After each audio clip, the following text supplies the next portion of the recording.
Masjid sejak zaman Rasulullah dulu bukan sekedar tempat sujud dan doa.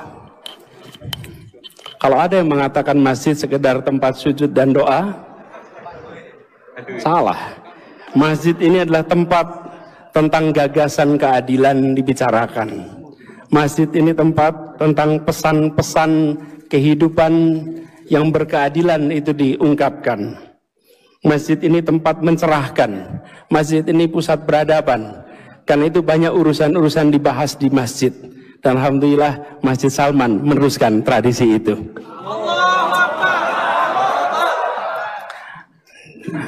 Karena ada yang protes. Assalamualaikum warahmatullahi wabarakatuh. Saya Irsman Arif dari Forum News Network.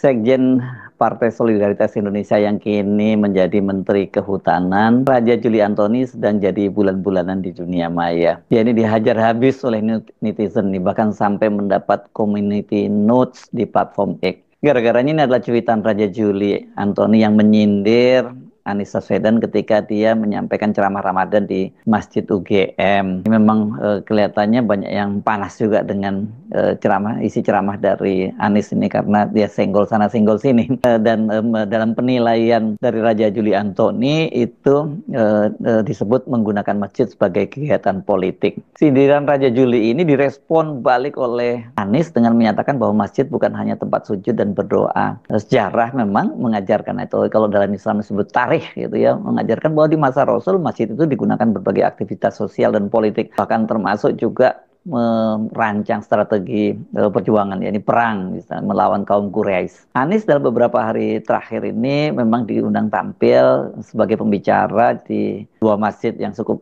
prestisius ini ya di Indonesia. Pertama di Masjid UGM pada hari Senin tanggal 3 Maret 2025 dan kemudian 5 hari berselang menjadi pembicara di Masjid Salman ITB Bandung. Itu pada hari Sabtu tanggal 8 Maret 2025. Di kedua masjid kampus itu Anies disambut sangat antusias dan pengunjungnya itu sangat membludak.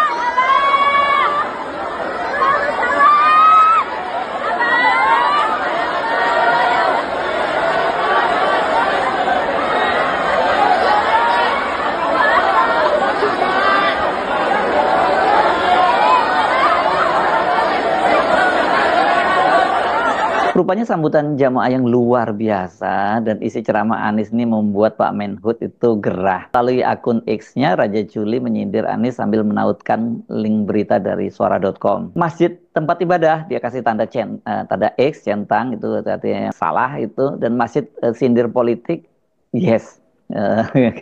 Ini kemudian dia bilang, ceramah penuh sindiran dari Anies Baswedan di Masjid Kampus UGM. Rupanya ini langsung dapat respon luar biasa nih daripada netizen. Ada yang berkomentar begini, komennya jauh banget, nggak relate banget sama jabatannya. No banjir, aturan komenin tuh banjir Jakarta, gunung dibabatin jadi villa dan resort di puncak, kiriman tuh banjir dari Bogor. Zaman Anies gubernur banjir dikit aja rame banget kayak pasar malam. Ini seorang netizen mencuit membalas seperti itu ya. Memang pada waktu Anies menjadi gubernur di Jakarta, PSI ini yang paling banyak mengomentari menyerang Anies. Apalagi kalau pas lagi musim hujan seperti ini, wah pasti Anies dihabisin betul oleh netizen. Mending komentarin hubungan penggundulan puncak sama banjir gede, tapi itu kalau ngerti aja sih komentar akun lainnya. Ada juga yang komentar ngiri ya, nggak diundang Pak jadi pembicara di Masjid UGM. Emang bisa, ungkap netizen. Ya sangat bisa lah kalau Raja Juli ya. Raja Juli ini kan lulusan pondok pesantren dan IAIN, pasti dia bisa kalau dia mau ceramah Ramadan. Nggak tahu tapi kalau udah bergaul sama PSI apa dia masih bisa ya ceramah? Bisa, tapi mungkin dia nggak mau ya. Ini memang beda banget mazhab lah ya. Ini kalau PSI dengan anak lulusan pesantren gitu ya. Pernyataan ini langsung menuai reaksi yang memang luar biasa dari netizen, bukan hanya olok-olok saja atau yang ledek-ledek seperti itu. tapi juga ada yang sangat serius ya. Misalnya akun King Purwa yang menyebut kok jabatan menteri tapi levelnya buzzer. Ini komentar King Purwa ini luar biasa viral gitu. Dan itu tadi lah makanya kemudian muncul berbagai komentar-komentar yang menilai dia itu nggak lebih sebagai seorang buzzer yang tapi dibayar oleh negara karena menjadi pejabat tinggi negara. Ini banyak loh netizen yang mempertanyakan apakah seorang menteri itu tugasnya seperti itu, bukannya lebih baik fokus pada tugas pemerintah daripada mengomentari isi ceramah seseorang. Ada juga ini jurnalis dan aktivis Dandi Laksono yang ikut berkomentar juga ini. Dandi justru, kalau Dandi memang sangat politis itu. Dandi menyatakan bahwa kajian sosial politik di tempat ibadah bukan hal baru dan telah lama menjadi bagian dari diskusi publik di berbagai institusi keagamaan. Seperti Salman ITB, Masjid UGM sering bikin kajian sosial politik. Dandi aja ngerti kok, padahal dia kan juga bukan aktivis masjid ini. Bahkan ini karena ini kan sering kali dia seluruh keliling Indonesia ya, dia melakukan ekspedisi gitu, buat film-film termasuk kerusakan lingkungan di Papua dan di beberapa daerah lain, NTT dan sebagainya. Dia paham banget, makanya dia kemudian berkomentar ceramah di beberapa gereja di Flores atau Papua, isinya juga nyindir rezim yang proyeknya mengancam umat, kata Dandi. Dan Dandi benar ini ya, memang di gereja dan sebagainya sama gitu. Kalau di tempat-tempat yang banyak sekali kezoliman, ya pasti para pastornya, para pendetanya juga akan bersuara keras, sama seperti halnya di masjid-masjid di tempat-tempat lain di Indonesia ini. Cuman memang kalau di masjid itu seringkali dulu dicap sebagai radikalisme gitu, ekstremisme dan sebagainya ya. Nah, menurut penilaian Dandi bahwa fenomena kritik sosial di tempat ibadah muncul karena kurangnya ruang dialog yang bisa diandalkan dari institusi negara. Kenapa di tempat ibadah? Karena kantor Kementerian Kehutanan nggak bisa diandalkan atau jadi biang masalah, kata dia. Wih, telak banget ini. Raja Juli ini memang sekarang ini tengah mendapat sorotan luas dari publik. Ini karena kan dia ketahuan mengangkat 11 orang anggota PSI yang mayoritas sudah adalah caleg gagal pada pemilu legislatif lalu itu di sebuah badan yang ada di Kementerian Kehutanan. Ini nama lembaganya itu yakni Volu Netsing 2030. Waduh, mengundang kontroversi karena mereka digaji lumayan gede ini, antara 8 juta hingga 50 juta sebulan.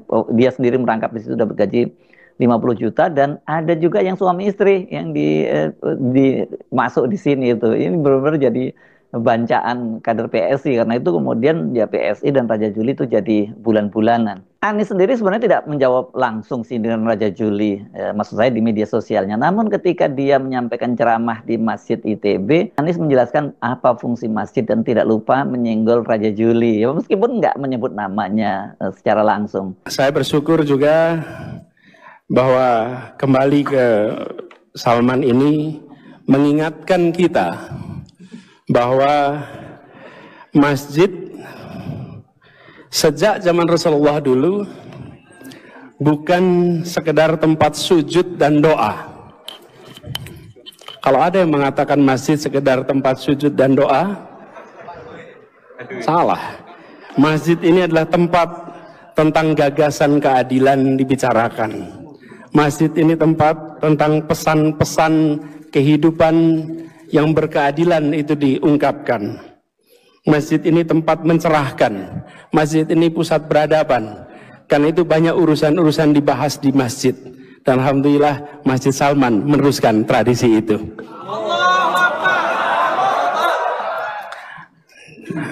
Karena ada yang protes.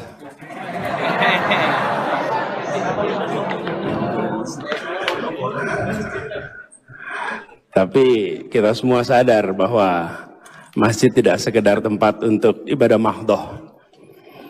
Dan kita juga melihat terjadi perubahan zaman. Di masjid ini kita membaca tanda-tanda perubahan zaman itu. Dan harus selalu antisipatif dalam baca perubahan zaman. Berapa waktu yang lalu Pak Rektor, saya sempat bertemu dengan alumni ITB, tapi pada waktu itu era kampanye Pak. Jadi tidak di dalam kampus. Pada waktu itu saya cerita, dulu saya kalau datang ke kampus ITB selalu terima tulisan selamat datang putra-putri terbaik. Alhamdulillah sekarang sudah ditambah. Selamat datang putra-putri terbaik dan calon pemimpin masa depan. Cuman karena tambahannya sekarang antrinya masih panjang. Ini besok baru nanti. Ceramah Anies di ITB itu dan sindiran Raja Juli itu memang kemudian jadi tambah makin rame di media sosial ya. Usai menyenggol Anies Baswedan, cuitan dari Raja Juli itu ternyata mendapat community notes dari X. Ini community notes ini dulu namanya Bird Watch ya. Itu waktu masih namanya akunnya Twitter ya, kan cuitan. Jadi ini burung yang mengawasi lah begitu kan. Nah, fiturnya kan burung. Dengan fitur community note ini, pengguna dapat menandai dan memeriksa fakta dari tweet yang mencurigakan. Para pengguna juga dapat memberikan catatan ke tweet yang dirasa perlu konteks dan keterangan tambahannya. Ini kalau kita baca di laman X, community notes itu atau catatan komunitas adalah salah satu fitur X yang memberdayakan pengguna platform tersebut untuk secara kolaboratif menambahkan konteks ke postingan yang berpotensi menyesatkan. Dengan community notes itu tujuannya adalah mewujudkan dunia informasi dengan memaksimalkan orang di Twitter untuk terlibat aktif memberikan catatan bermanfaat pada tweet yang mungkin menyesatkan, kurang konteks, atau hoax. Jadi ini para pengguna Twitter itu bisa bergabung dan berkontribusi melalui community notes untuk menuliskan dan menilai catatan. Semakin banyak yang bergabung menjadi kontributor, maka diharapkan ini akan semakin baik itu untuk kesuksesan program itu. Memang kalau kita lihat dengan adanya